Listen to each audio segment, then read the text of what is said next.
Thank you so much for inviting me today. I'm sorry that I cannot be there with you, and I just wanted to start, and I'll try to keep my remarks very brief because this is such an extraordinary panel.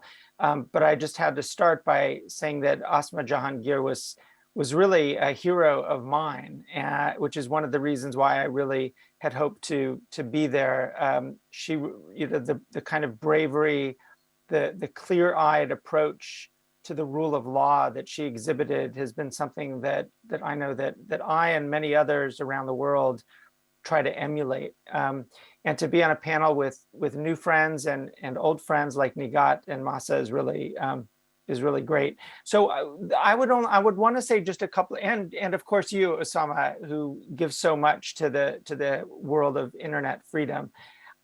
I want to say two things perhaps.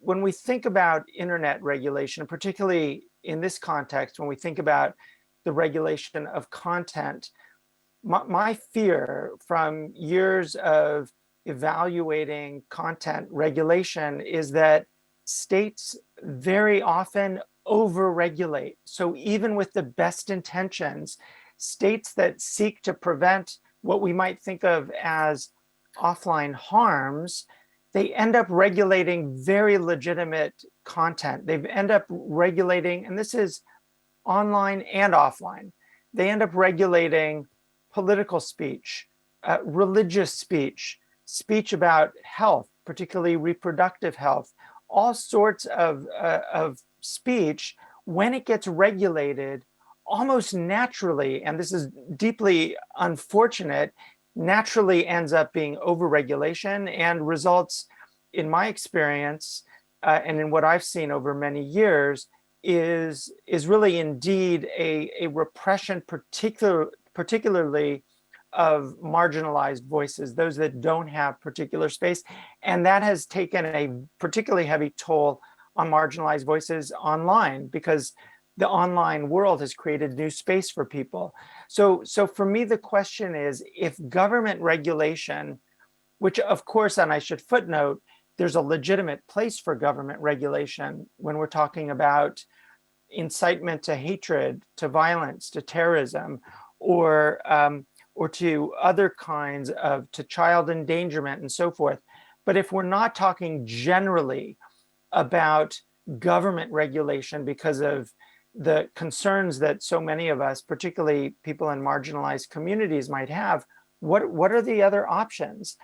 On the one hand, particularly when we're talking about platforms that have as much power as the ones that we all know and use have, one possibility is self-regulation. In other words, the companies regulate themselves. They make rules, they decide what is safe for people and so forth. There's a certain logic to that, but the problem is that, and this is just from what we've seen so far, and I don't see much reason to expect it to change, is that the companies are quite opaque. We often don't know their rules. The rules are often, at least from the outside, seen to be applied in inconsistent manners. So self-regulation has not generated the kind of legitimacy of rulemaking that we would want to see. And so I think, and I'll to sort of answer your question in a way and then close up, Osama, you asked if there's a good example. I do think there are elements of what the European Union is doing right now. It's not perfect, but there are elements of the European Union's recently adopted Digital Services Act that I think point us in the right direction. And they point us in the right direction in a few different ways. One is they involve risk assessment. Now, to my mind, assessing the risk of the platforms should mean evaluating in sort of consistent with the UN guiding principles on business human rights, how they are impacting the human rights of others, whether it's their users or others in the communities where they're operating. So one is risk assessment, and the European Union is moving in that direction. A second is transparency. And I think government regulation of transparency that is ensuring that what the platforms are doing is known to the public so that individuals can make choices about whether they will or will not participate on them is important. And then the last part of it is oversight. And this is one area where I'm not convinced that anybody has gotten it right yet. And it's something that we need to think carefully about.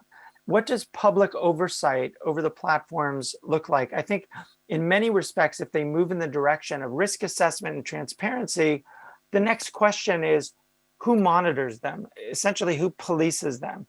I think that should be multi-stakeholder, but I think it's very open as to whether anybody has the model so far that will be implemented, and that will be implemented in a way that promotes human rights, freedom of expression, privacy, and so forth. So I'll stop there. I'm sorry if I went a little over in the allotted time, Osama, but thank you so much for giving me the opportunity.